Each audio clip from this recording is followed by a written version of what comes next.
L'invité de Béatrice Ruland ce jeudi matin, 6 minutes avec Sophie Boux. Elle est directrice de Caritas Genève, Béatrice. Bonjour Sophie Boux. Bonjour. Merci d'être sur Radio Lac ce matin. Le coup près donc tombé hier. Augmentation des primes de 9,1%. C'était même il y a 2 jours, mais on a du mal à s'en remettre. Genève qui devient le canton le plus cher pour la santé. À cela s'ajoute l'inflation, la hausse du prix de l'électricité. Est-ce qu'on peut parler de bombe sociale à venir à Genève, Sophie Boux? Oui, je pense. C'est une situation qui nous préoccupe beaucoup. Ça fait des années maintenant que Caritas et d'autres associations alertent sur le fait qu'il y a des personnes qui sont vraiment à la limite de la précarité. Et toutes ces hausses de coûts incompressibles, puisque les assurances maladie, c'est obligatoire. Si on a un logement, on doit payer son électricité. Il y a eu aussi des augmentations de loyers pour une partie de la population.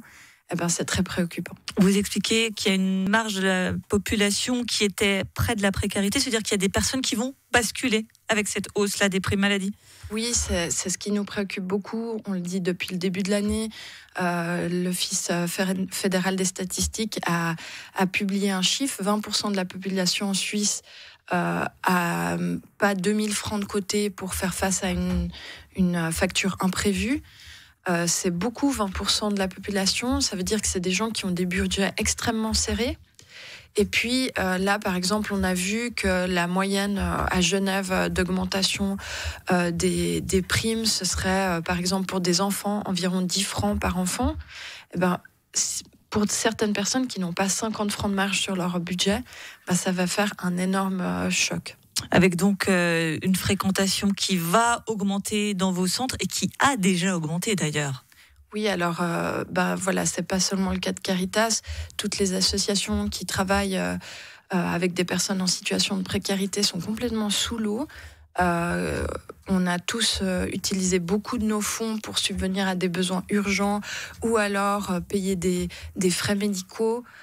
Des frais de dentiste, des loisirs pour les enfants, parfois même subvenir tout d'un coup payer un loyer à une personne parce qu'il y a un problème, il faut payer des factures importantes, il y a une baisse de revenus soudaine. Ça, c'est des choses, les personnes ont de la difficulté même à nous atteindre pour prendre un rendez-vous. Ça fait des années qu'on est sous l'eau comme ça, mais là, on voit une augmentation. Et c'est super préoccupant parce qu'on n'arrive pas à répondre à tout le monde. Donc, on sait qu'il y a des personnes qui sont sur le côté, quoi. Et parce qu'il faut le dire, Sophie Boux, nous sommes le jeudi 28 septembre et certains de vos secteurs ne sont plus financés, vous n'avez plus l'argent nécessaire pour répondre à une demande de la population. Oui, par exemple, on a un fonds concret où on met de l'argent qu'on reçoit de donateurs pour subvenir à des besoins urgents pour des personnes qui s'appelle chez nous le fonds précarité. Notre fonds précarité est complètement vide. 3 mois avant la fin de l'année. Exactement. Également quelque chose qu'il faut signaler et qui parlera à tout parent et à toute personne qui nous écoute ce matin, c'est le nombre d'enfants qui bénéficient de la gratuité des restaurants scolaires à Genève. Ça, c'est un indicateur qui montre cette paupérisation de la population. Oui, grâce à la votation sur le droit à l'alimentation, il y a pas mal de données qui sont récoltées en ce moment sur le sujet. Et cette semaine, on a reçu les chiffres du nombre d'enfants qui bénéficient de la gratuité ou d'une grosse subvention pour les restaurants scolaires. C'est presque 4000 enfants à Genève qui en bénéficient. C'est presque 7000 personnes qui vont au Colis du Cœur.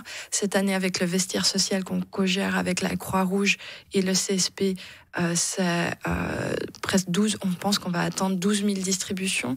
Donc ça, c'est le visage en chiffres de gens qui sont extrêmement précaires. Et ce qui nous préoccupe, c'est aussi toute cette couche de population qui reçoit assez peu d'aide ou pas du tout d'aide, et puis qui est quand même dans une situation très fragile. On le voit bien à travers ces chiffres que cette précarité ne concerne plus une marge de la population genevoise, mais une part importante. Est-ce qu'on arrive maintenant à savoir un petit peu le profil type, ou bien est-ce que ça peut concerner tout à chacun ? Le profil type de personnes qui sont en situation de précarité maintenant, c'est beaucoup des personnes qui sont working poor, des personnes qui aussi peuvent être des personnes migrantes, des personnes qui ont des jobs un peu précaires. Enfin voilà, ça peut être toutes sortes de personnes. Après, quand on parle de personnes qui sont juste à la limite, ça peut être toute personne qui n'a pas un très gros revenu, mais qui est juste au-dessus de ce qui de là où il peut obtenir des aides. Et là, ça commence à être vraiment une partie très importante de la population. Quand on sait que 35% environ des gens reçoivent un subside d'assurance maladie à Genève, on voit que c'est pas la marge, c'est vraiment beaucoup de gens. Et par exemple, je le rappelle tout le temps parce que c'est important, si vous touchez un subside d'assurance maladie, vous avez le droit à une carte épicerie Caritas où vous pouvez faire des courses moins chères, environ 20-30% que dans les magasins habituels. Ça veut dire que potentiellement 35% de la population genevoise pourrait faire ses courses dans les épiceries Caritas. C'est énorme. Juste pour terminer, on vient de dresser un constat alarmant et très inquiétant de la situation. Un message adressé aux femmes et aux hommes politiques qui nous écoutent ce matin. Allez-y. Ah, c'est moi. Pardon, excusez-moi. Donc moi, le message, c'est vraiment d'adapter les subsides d'assurance maladie pour que les personnes n'aient pas une augmentation de coûts l'année prochaine. C'est aussi de travailler à Genève, et c'est vraiment un message que je souhaite faire passer, pour que le subside d'assurance maladie soit plus automatique qu'il l'est maintenant, et puis que les personnes ne doivent pas payer plus que 10% de leurs revenus dans l'assurance maladie. Merci Sophie Boux. Le message est passé, directrice de Caritas Genève, d'avoir été sur Radio Lac ce matin.